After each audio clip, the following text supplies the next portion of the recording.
Welcome to the Vision to Success Digital Marketing Workshop. These are our regular workshops that are designed to help you take your vision and realise it in a successful business. The overall structure for the next hour will be short introductions to who we are and what Vision Success is all about. And then we've got an educational presentation, this time to do with the practical steps to creating a marketing strategy. And we'll be looking at, we're doing a soft launch of our Vision to Success app, which will be available for you to use afterwards. Please feel free to have the chat open here, and anybody on the live stream, Rachel will be picking up those questions and putting them into chat. So it doesn't matter whether you're on the live stream or whether you're in the Zoom, you can ask your questions and we'll be happy to answer them for you. And then if we've got time, any questions around digital marketing or marketing in general, and where we'll be sort of looking at things in a bit more detail, should anybody want to. Okay, so let's get started.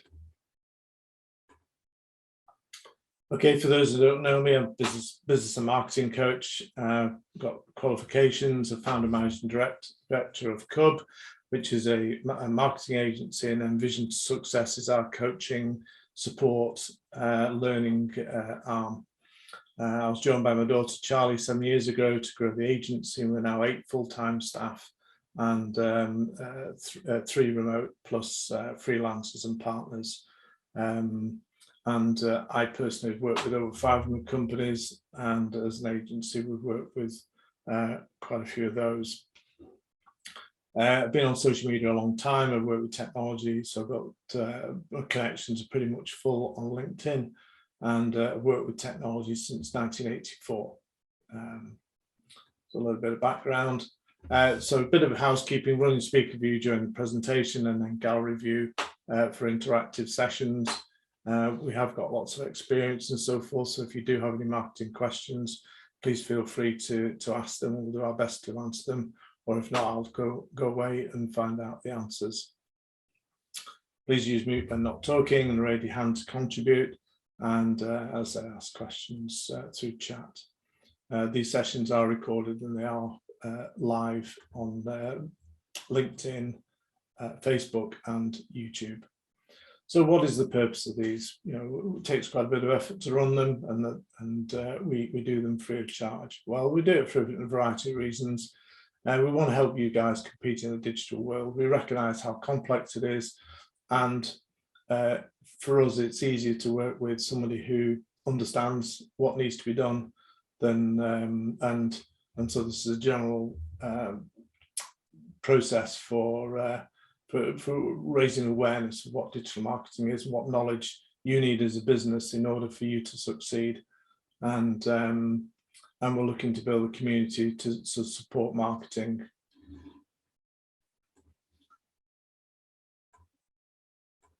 Oops, my mouse has gone dead. So we've got these, so what is Vision to Success? We've got the free Wednesday morning workshops, 11 till 12, running every 2 weeks.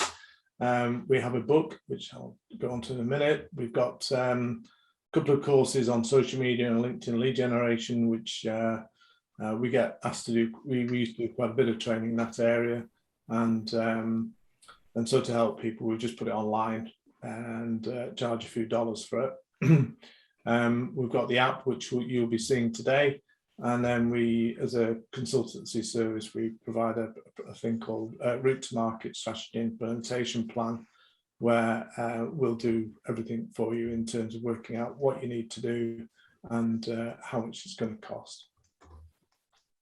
So this is the book. If you just search for Drive Sales with Digital Marketing, look for the splodgy book cover. You'll see us on Amazon and a lot of other stores as well. It's got 60,000 words. It's 6 years worth of my life putting this together. I'm working with Charlie and the clients, so this is real stuff. It works. So we've got 3 chapters on the overall process, then 7 chapters on practical application in the key areas that you need to understand. We are also on the NetHub, the new network relationship management system, and we have our group on there. We find this group easier to manage on here rather than, say, LinkedIn groups or Facebook groups. And so this is our group on here, so that if you want to find out more, please go to Vision to Success community, or go to our website under services, and you'll find out a bit more about it. We also have a WhatsApp group for communication with everyone, so please email Rachel at cub-uk.com and give her your mobile, and we'll add you to the group. Okay, so that's the background over. Let's get on with the job in hand.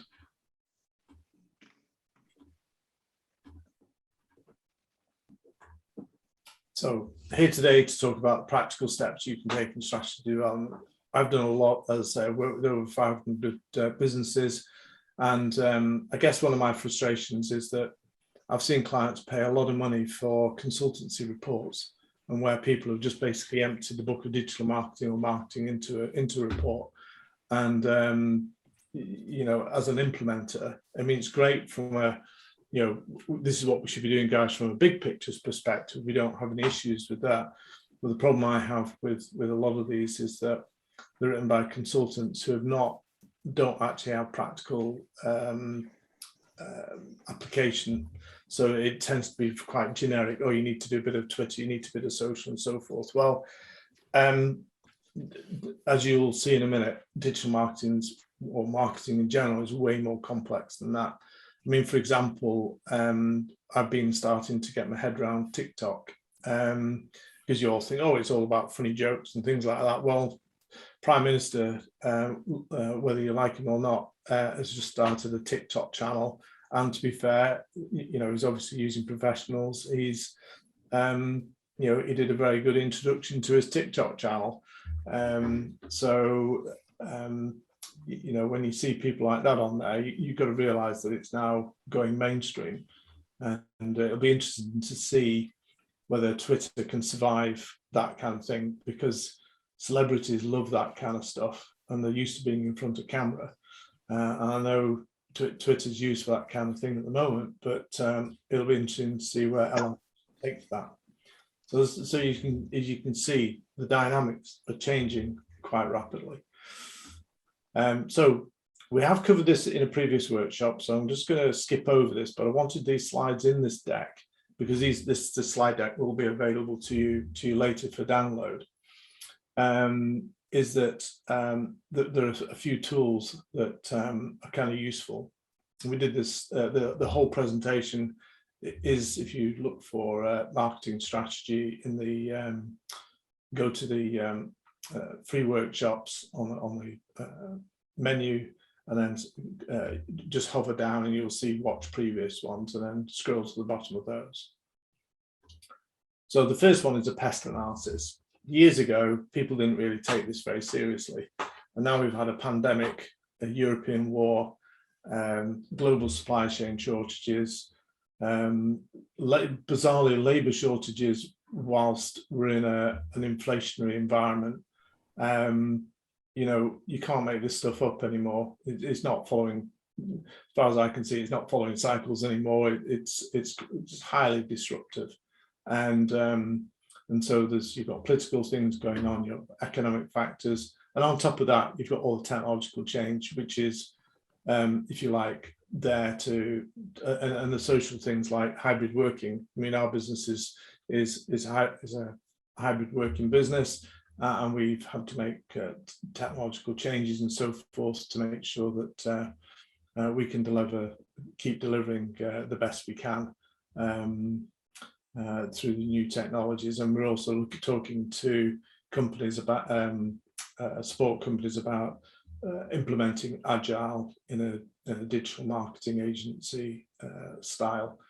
So, you know, in each one of these boxes we can tick changes that have happened, that were experienced as a business, the money that's been sucked out of people's purses due to the energy crisis, and the inflationary pressures are just going to compound.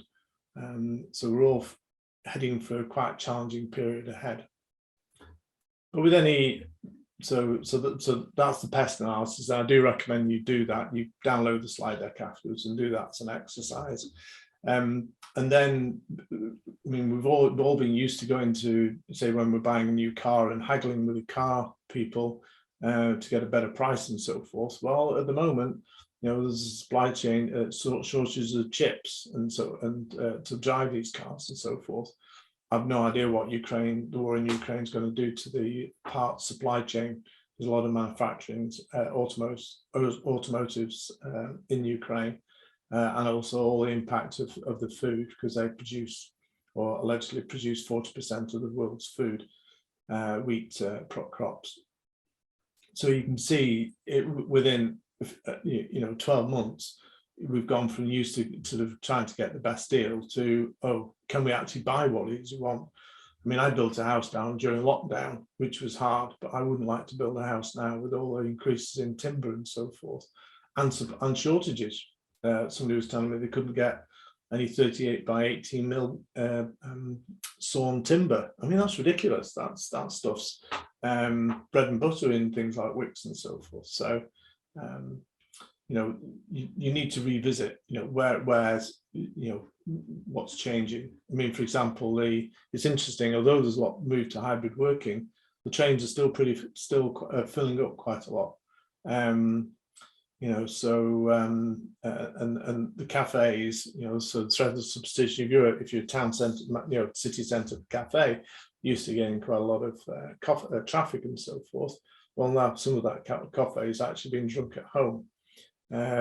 So you've got that, and then you've got the internal right. So that's Porter's 5 forces, and again, we're just sitting down and working out, you know, who has the power now. Do you have the power? Do the buyers have the power? Are your suppliers holding you to ransom? There's a company I was working with earlier this year, and they were trying to get some silicon compound out of China, and having a horrendous time. And they missed Chinese New Year. And if you don't got your stuff out before Chinese New Year, it can be 2 or 3 weeks before you'll then get it on the other side. So look at who has the power. Look at where you can, are there any opportunities then arising out of that?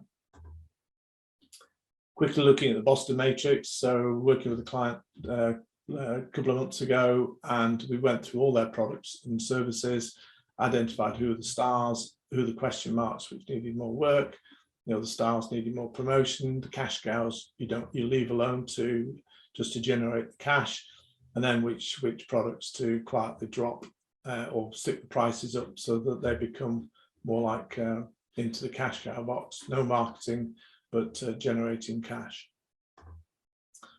And the other thing, so we'll be concentrating on strategy to do with market penetration, which is a low risk, you know, it's existing products and existing markets. But if you are developing new products, then sell those to existing markets. So if you're developing new markets, then sell your existing products. Don't go into diversification. And the other thing is, this is a Gartner digital marketing transit map. It's been around for quite some time, but this is all the stuff as an agency we have to think about when we're talking to people.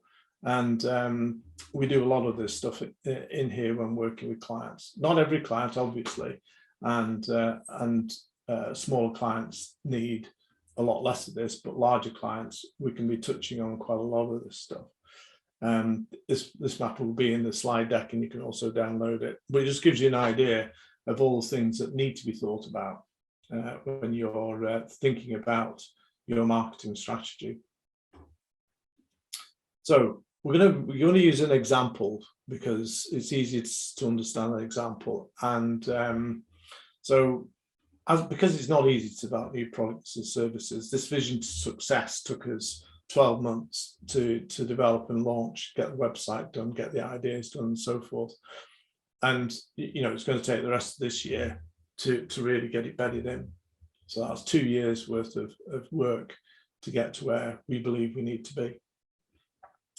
we work with a lot of companies who have limited knowledge and of marketing, and also have a limited budget for marketing as well.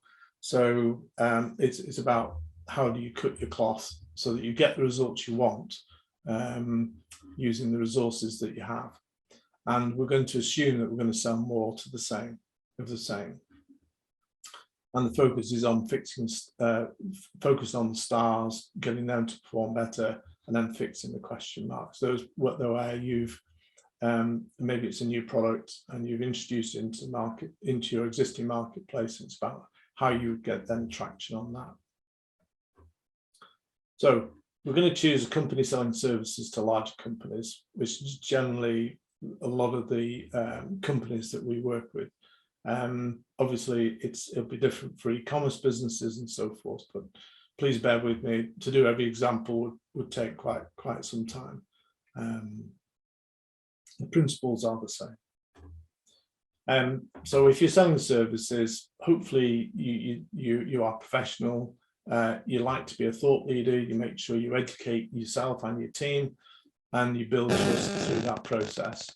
And so part of it is to a bit like we do with digital marketing. Quite people say, "Oh, well, you just do a bit of social media. We've got our website and so forth." It's not quite working, but you know, and sometimes you have to say, like we do in these workshops, is well, I think you think you have a problem because there's more depth to what you're trying to do, and then can you fix the problem? So the symptoms we often see are the marketing's not working, they're not sure what approach to take, and generally the lack of time, marketing knowledge. Creativity is huge. In our business, there's only probably two of us that are, well, there's myself who's very technical, and then we've got the rest of the team are all creative people. Creative is, if you like, the new asset. Without creativity, you can't break through the marketing noise.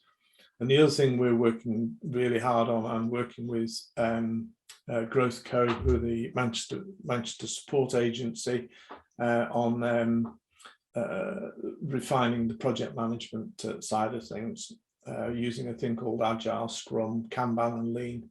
It's going to be it's a mixture of that, and we're just at the moment honing that. We use a thing called Monday.com to manage all our client projects, and all our clients, should they wish, can have access to their board so they can see where we're up to. And the other big issue we find is not knowing what budget to allocate, but we'll address that later. Okay, so in terms of understanding your requirements,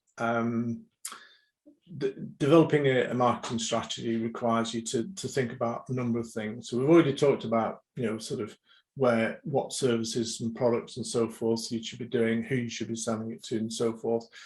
And then, but the key bit that that people don't spend time on, and is where I think we've spent the last probably 5 or 6 years really working on, really honing and so on, is if you're going to sell more to the existing, you've really got to know who your customers are.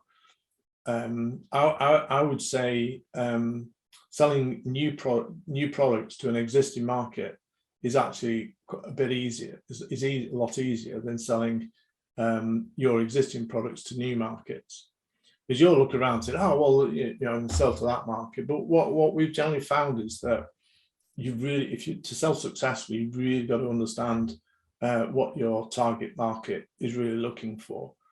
And we're going to show you in the app how we've stepped you through those questions.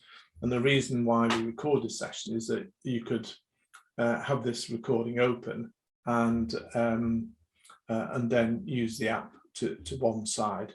The app that we developed is in what's called MVP state, i.e. it is a minimum viable product, but it is free and it does work. We use it with clients already. So this is the app. So why did we create the app? Well, those consultant reports that we have seen that are good tend to have a lot of words in them. And that means somebody has spent a lot of time writing words. And what I found in over 20 years of being a business coach is that those words are pretty much useless. I was never a great fan of business plans in terms of lots of prose. I was always very keen on mind maps. Originally, my business plans were all mind maps and spreadsheets. So I wanted in the app, because there's a lot of information to convey, to think about. You saw that diagram. Well, all that needs to be thought about. It says, how do we make it easy to collect that information? How can we present it so that we can use keywords or short phrases rather than prose? How can it be systematic? Make it easier for others to share information. So if you are working with a marketing strategy consultant, they can actually work with you and present the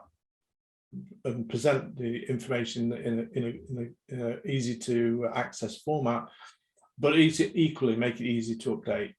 If you've got a report which is all written in prose, it's actually quite hard to update. And these things need to be living documents. You've seen that we've all been through COVID and so forth, and now the impact of Ukraine war and so forth. We are working an extremely dynamic version. And then in September, we'll be launching a paid-for version. So we've got this workshop, which is on part 1. Part 2, we'll be looking at all the components that go into the implementation plan, and then in September we'll be showing you how to use it so that you can actually create a budget. So if you go to https://vts.prestontech.com, this will take you to it. It's currently this is our developer, Preston Tech. They are based in Preston. If you've not noticed similarity, it will be Vision to Success when it launches the full version. The data will be saved. It will not be so. If you do work on it now, it will be moved over to the new domain when the paid-for version goes live. There's a free version which any data you enter in today is part of the free version, and it will last forever. So you can register as a user using this link here. It will send you an email. You'll need to confirm it, and then you'll be able to log in, and then you'll be able to see the screens as we're going to take you through them. I was going to be brave and do this live, but I've already done this presentation to a smaller group and realised that it's better to use screenshots and talk you through it rather than trying to do it live. You'll then have this presentation to run alongside it as a video, so that you can then step by step use it to use your own work. What I will do, if you are keen to use it and have started it but get a bit stuck, then I'm offering a 30-minute free session with you to take anybody through it if they need to be. So this is the first screen you come to. The executive summary, obviously you fill that in afterwards, but I had to put some things in it first in order to show you what's there. So once you've looked at the products and services you want to do, you look at where you want to be. So for example, this particular business, this example business wants to grow to employing 10 people, selling services to large customers throughout the region. So this could be an accountant wanting to grow to 10 people, selling to medium-sized businesses in the Northwest, for example. And then what is the strategy? Well, the strategy for, say, if this was an accountant, is to use digital marketing to build a trusted brand and to drive sales. So for example, I was working with an accountant based in the Northwest with about 10 people during first COVID, first lockdown. And I said, well, you've got to get yourself online, you've got to educate people. And so they teamed up with there was a kind of business that specialized in providing webinar services for accountants. And and they use that to get 5 or 6 people in the room who they could talk to and so forth. One of the big things we actually, it sounds strange, but finding somebody in the team who's going to own the marketing, that can be incredibly difficult sometimes. And they say, oh, well, we'll use an agency, but we're an agency. But sometimes it might be that, well, actually, you just hire maybe a digital marketing coordinator, or even an apprentice, and maybe with support from an outside agency. So it's different ways of thinking about this, but somebody has to own the marketing. And then we always insist that people put in their objectives. What do they actually want to achieve? So in this accountancy practice, say, for example, they want to grow sales by 25% a year. They want to expand their geographical area. They can get to leads from the northwest, and with hybrid and Zoom and so forth, they want to tackle the M62 corridor, and they're a bit fed up with doing the auditing services, which every accountant does for compliance, and they want to do some business support and advisory services. So very complementary. So they want to expand their services, but to the existing marketplace, and they want to increase profitable services, which tend to sit in the less competed areas of business support. And so that's the first screen. So the first screen is very much, if any of you are fans of Traction by Gino Wickman, you'll recognize this the data that's collected. It's honed down a bit, but it's very much from the Traction book. Gino Wickman, you'd find it on Amazon. It's about a tenner. It's a brilliant book for how to grow your business. So then we come to the services. So on the previous screen, there was an add your product. I should say add your products and service, I guess. And this brings then this tab up here. And at the moment on the free version, you can add many. At some point, it will be restricted. So you are better getting online before we place the restrictions on it, because we are planning it to be a free forever service, but obviously we have servers and so forth to pay for, and so the pay for version will restrict you on how many products you can add and how many buyers you can add. So here we have the products or services screen. You could put in our accountancy services, it could be our legal services, it could be our marketing services, something in there. If you're selling products like I was with a metal enclosure manufacturer, then that's what you'd put up there.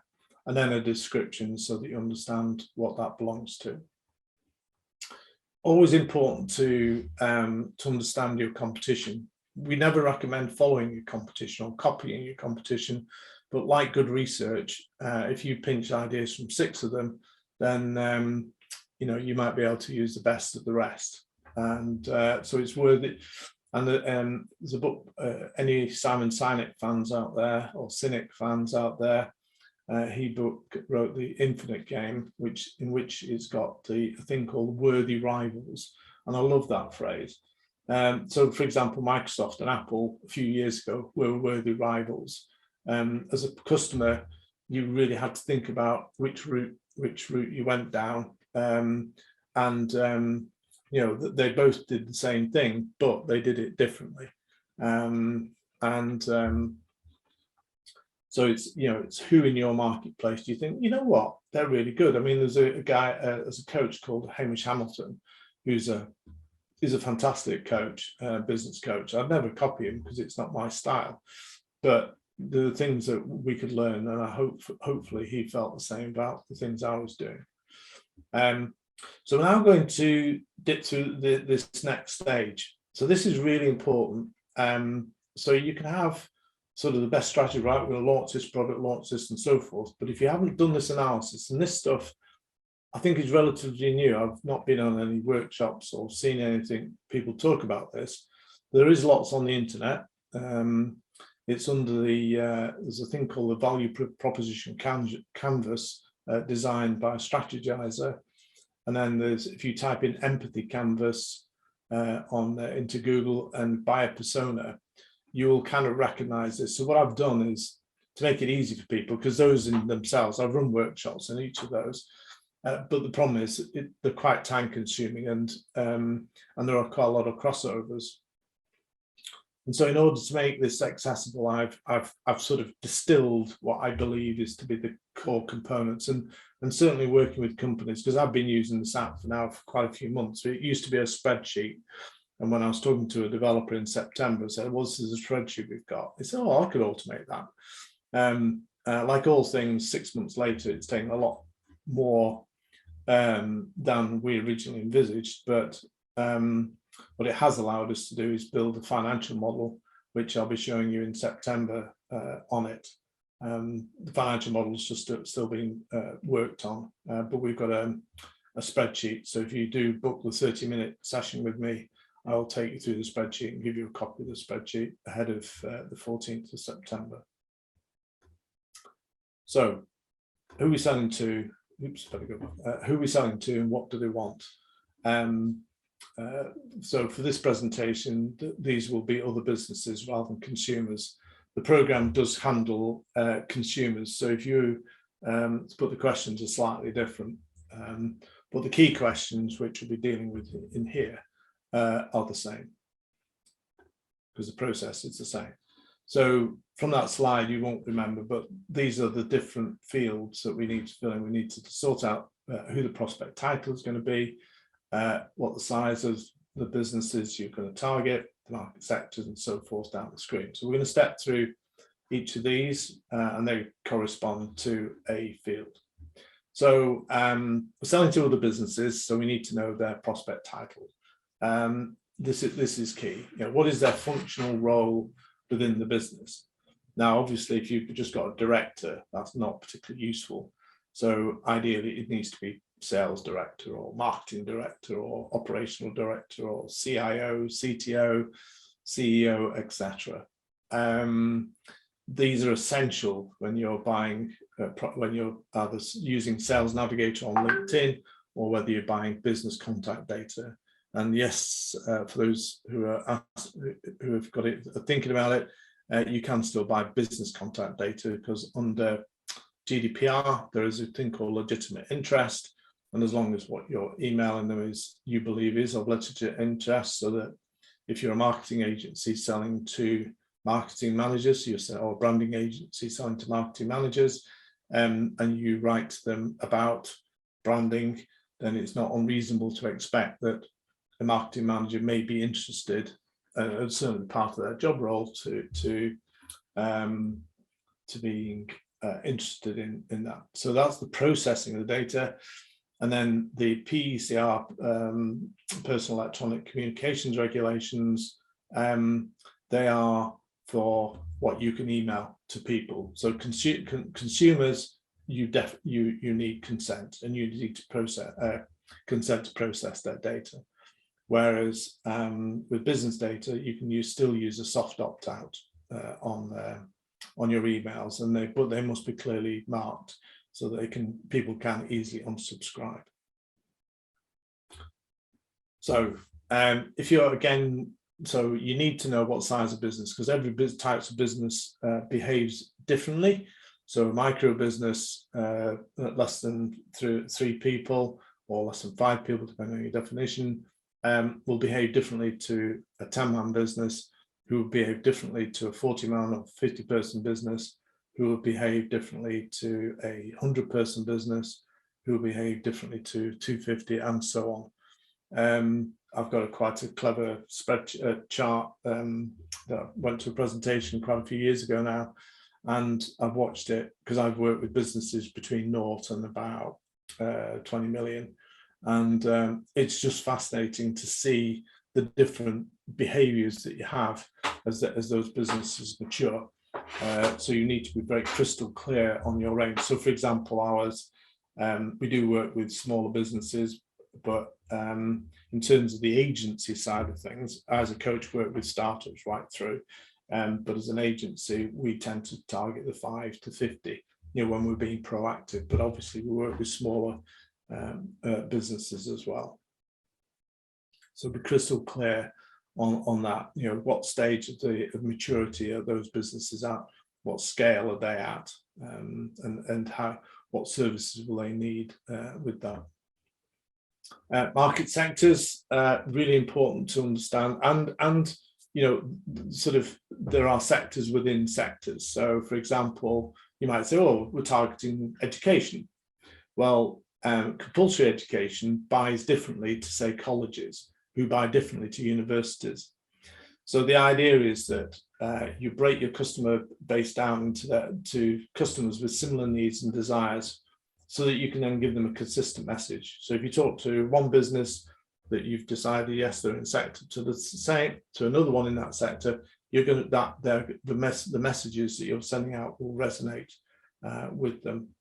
And obviously, you know, so I worked with a telecoms company, and they had, you know, it's traditional because of the language and so forth. They've broken it down to 3 or 4 really key sectors, and they made sure they spoke the language, because an insurance sector talks differently about things and has slightly different needs. They all need phone systems, but their emphasis on those needs are different. So between a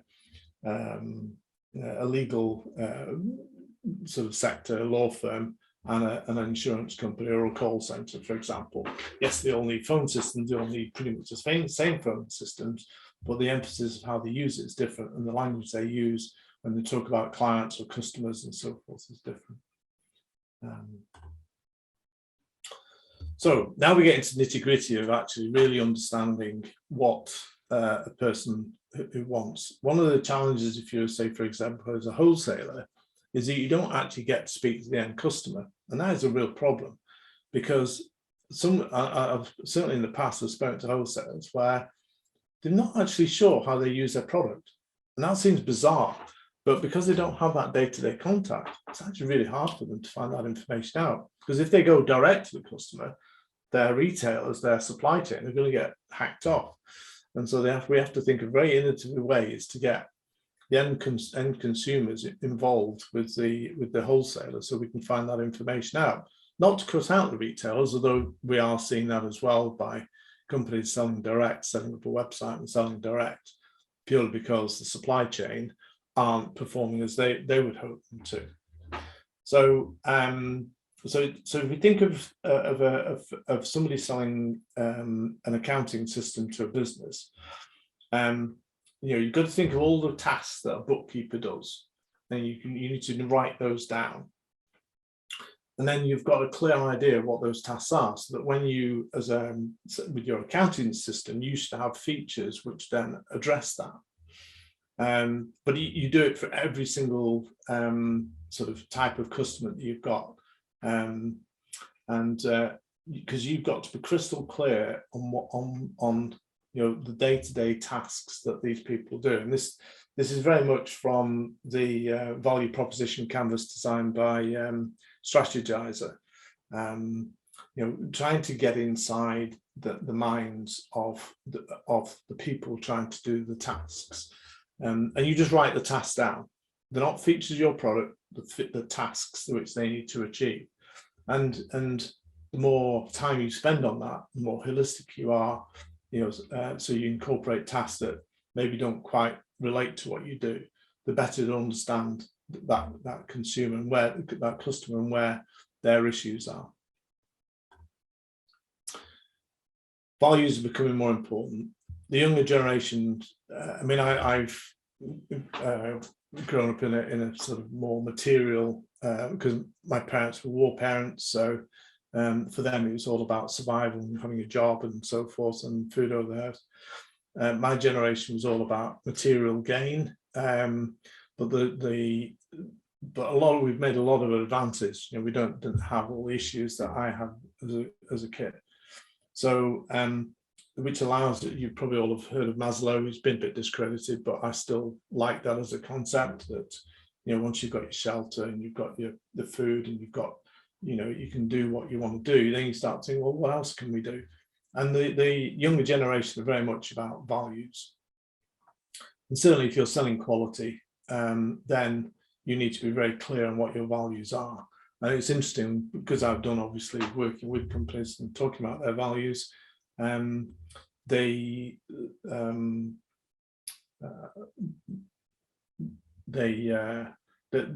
all resonate, you know. So it's about being professional, about a quality service, about being the best you can, etc.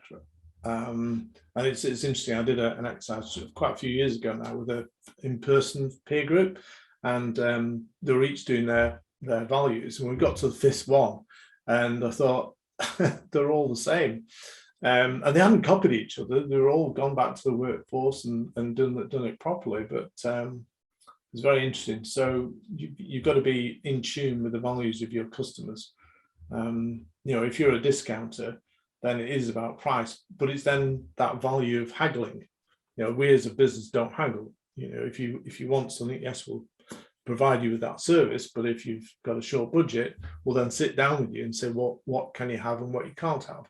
Whereas some marketplaces, they'll haggle on the price so that they can still provide everything, but maybe at a cheaper price. And so does your brand project your values? We're about to working with a financial technology business, and it's going to be very, very high end. It's going to, they want that sort of that very high end quality. Well, those are their values, and that's so they can attract people with that, with the kind of money that's attracted to that kind of service.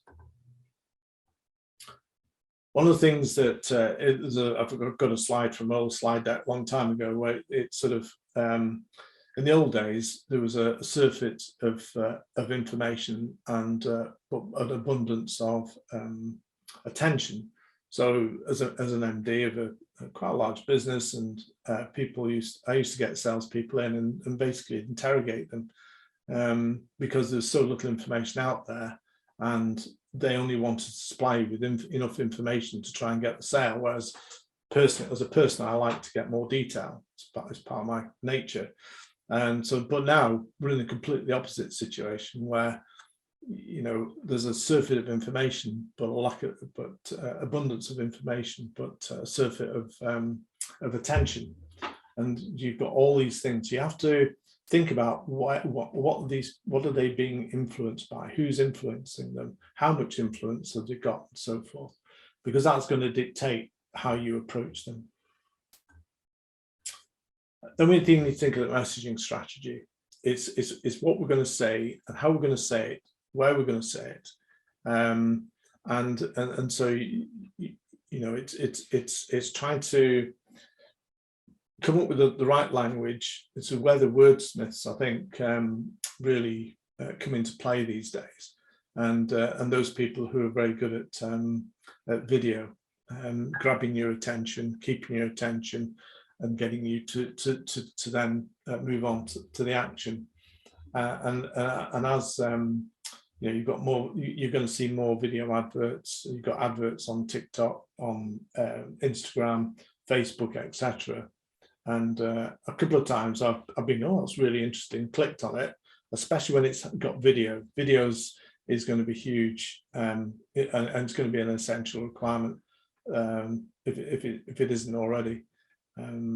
You know, because as these video, but you know, you have to look at Instagram, a lot more video stories and so forth are on there, because it is more engaging than watching an image. It's more engaging than reading text, and that's the way it's going, whether you like it or not. So we very much believe in a thing called paint selling. If you watch our social media link, how to generate leads on LinkedIn workshop, the recording is in the directory of folder of past workshops. But it's, you know, what are your customers' pain points? So you now know their tasks, you know what the values are. So what are the things they really need to do to accomplish their tasks? You know, the things that they've got to get right first time, every time. You know, and you know, looking at the tasks that they need to do and looking at what you do, are there any gaps? are you doing everything you should be able to do? I mean, we've grown to 8 people quite quickly, purely because we've had to hire people who could help fill the gaps in our services for our clients. And then for any specialist stuff, we've built up we work with a group of digital creatives based up in Lancashire, who I've gotten to know really well. And, so if there's any gap in our offering, we can fix it with somebody who can do a really good job. And you need to do that same analysis. This gives you the right to sit at the table, if you like. But the key thing that that's going to help you, that will help you win over a customer is what do you do that goes above and beyond? What is it? Where do you can really add value that maybe help them transform their job, because you've understood their job, because you've analysed it here. But what can you do to help transform their job?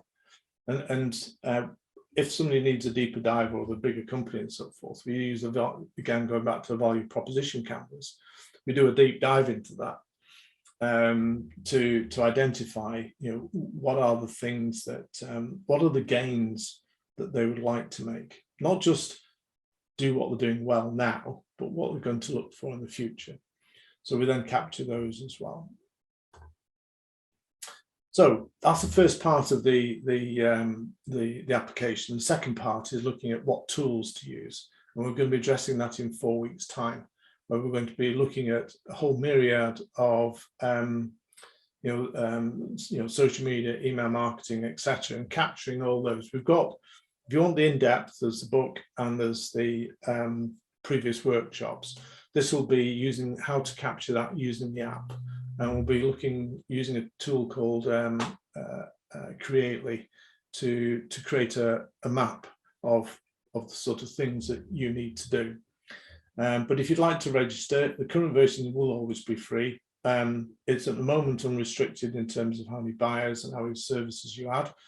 The free version will be restricted to, we haven't quite worked out yet, depending on what people need to be able to do the task at the free model, and then the paid for version will come later.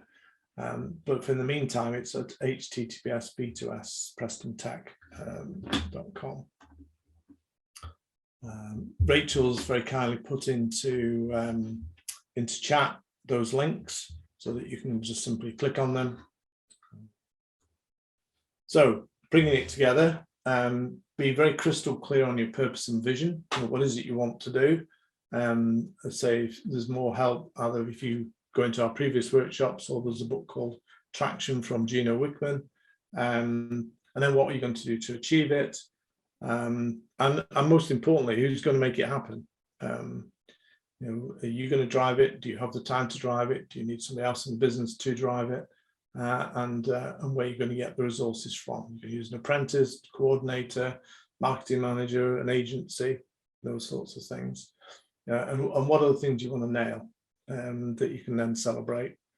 And I always like to look at who your best customers are. What can you learn from them? Why do they use your services? And then you can also talk to them. What are you influenced by? What are your challenges? And then ask that question. Sometimes a bit of a scary question. Why did you buy from you? So one of the things from today's presentation, what are you going to take away from today?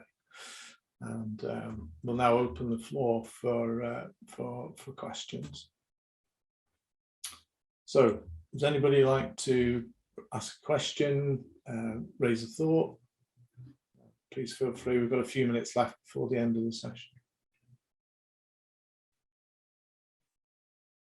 No? Silence. Did you find today useful? Is that you got any nodding heads? I did, yes. Thank you. I think Rachel's frozen. Yeah. Oh, there you go. There we go. I didn't notice. Mark, what did you feel about today? Yeah, it was good actually. I mean, one thing I'd be keen to understand more is then what you're actually doing on the plans for TikTok. Because I say, I'm advising clients a lot more to get involved with TikTok. I've been monitoring it for the last few years, and I've noticed. I mean, when everyone was thinking it was between, like, say, late teenagers to if you're under 24, it's now such a wealth of information service. It's now it's like a TV channel. And more of an information channel. If nobody's using, if anyone on this video call is not using it, I suggest you do. You can learn so much, but it's also how to use that for business. Yeah. So have you got any plans of how you're helping clients with that? Yeah. So we're early doors into it. Probably around about January, I said to the guys, we need to get on there. I put myself on there. Because I'm a canoe instructor in my spare time, so there's a few canoe type videos of myself just to see what works and what doesn't work. The team are currently working on a content plan for TikTok around. We do a lot of three-dimensional space modeling. We just need to look with a company to do 3D space photography and also modeling that space as well. And they're currently looking at what the algorithms as what gets traction, not because originally it was all people doing stupid things, but we've noted. But I say the Prime Minister, I actually saw his first presentation, and he did a good job. It was to camera, head and shoulders, about that, and usual Boris style, but it's. He put over the message. Is obviously scripted. He's using some kind of teleprompter, but it was natural because he obviously does this all the time. I've seen. Now I don't know where they stand on this because the financial regulations are pretty stiff. But there's one guy doing a lot of stuff on trusts. You can use a trust to protect your assets should you remarry and things like that. And he was talking about that. A few people have tried to. I'm quite interested in Chinese, so a few people are trying to teach Chinese. To be honest, I think for this year, I think it's for business, promoting on business. I think it's kind of early days, but like you say, I mean, I'm doing a lot in the telecom sector because that's where I originate from. But I've noticed like the big boys, like a good one is EE. If anyone wants to have a look at saying how you can do it effective on TikTok, have a look at EE's. It's very impressive. But again, it's in its early days. But I do believe that it's going to take off huge in the next couple of years or next 18 months. Yeah, I totally agree with you. And I mean, I don't like going down. I try not to go down rabbit holes, but I found myself one day. I spent about half an hour on it. I just went, stop, because it is, it's really fast. It's punchy. It hits all the endorphins and all that sort of stuff. Yeah. I think the key thing to note from it as well is that when you think about other social media platforms like LinkedIn, it's designed, things which don't have audio. The LinkedIn is very visual. Yeah. TikTok is a platform where it's all audible. It is visual and it's audible. Yeah. Bear that in mind when you're doing your marketing. Yeah. Absolutely. No, we over the next month or so, we thought we'd need to hire actors, but I said we can't go down the road because we did hire some actors to do some TikTok videos, and it didn't really work for me. But I've seen quite. Maybe I have to help you with that because I'll have a conversation about that. I'm using AIs. Yeah. Yeah. So I was making a note. Because you finish these things and you go, oh, who's that person who said that? So I'll book I'll send you a calendar link, and we can have 30 minutes catch up if you want on some ideas and so forth. Probably after we've got our strategy sorted out, maybe, so that we can share ideas. Yeah. Okay. That'd be cool. Anybody else? Any other thoughts before we because we finished on the hour? Okay. So thank you very much for that, for Mark, and thank you, Roy, and thank you guys for attending online. As I say, these will be available for you to look afterwards. Please have a play with the system. If you break it, let me know. If you like it, let me know. And if you want 30 minutes with me, just drop me a line or drop Rachel a line, or and don't forget to join up with the WhatsApp group. And we've got the community on NetHub, which I'll be sending an email out later on about that, because it'd be great to get you all looking at this new platform, because trying to measure your effectiveness on a network is networking is very important. You can, especially with people going back to face-to-face. Everybody likes in person, but that is expensive. And we have got an online on the NetHub. I facilitate in about 30 minutes a peer network or a networking group, very focused, for about an hour on that platform, because I think the hybrid networking is probably going to drop. You're going to have either in person, and I go to in-person ones, but I'm very choosy. And then you've got the online stuff as well, so that you can get the geographical reach, should that find that useful. Next week, in 2 weeks' time, we have Raj Kaluda from who's going to talk from Zybone, who's going to talk to us about cybersecurity. If any of you are marketing experts and want to appear and do a presentation just like I've done today, and are happy to make your slides available, then please feel to get in touch with me. I mean, Mark, maybe in a once you've got your TikTok strategy sorted out, you might want to talk about TikTok in telecoms or TikTok in general and so forth. Be very happy for you to do a presentation. Vision success is, yes, it's obviously got some bits of mine in that, but I do want to make it wider than that. We do need better collaboration. We do need we collaborate with lots of people, because no one person can do it all. Okay, guys, we're now at 12 o'clock. Thank you very much for attending. Great to see you all, and hopefully see you all in 2 weeks' time. Cheers.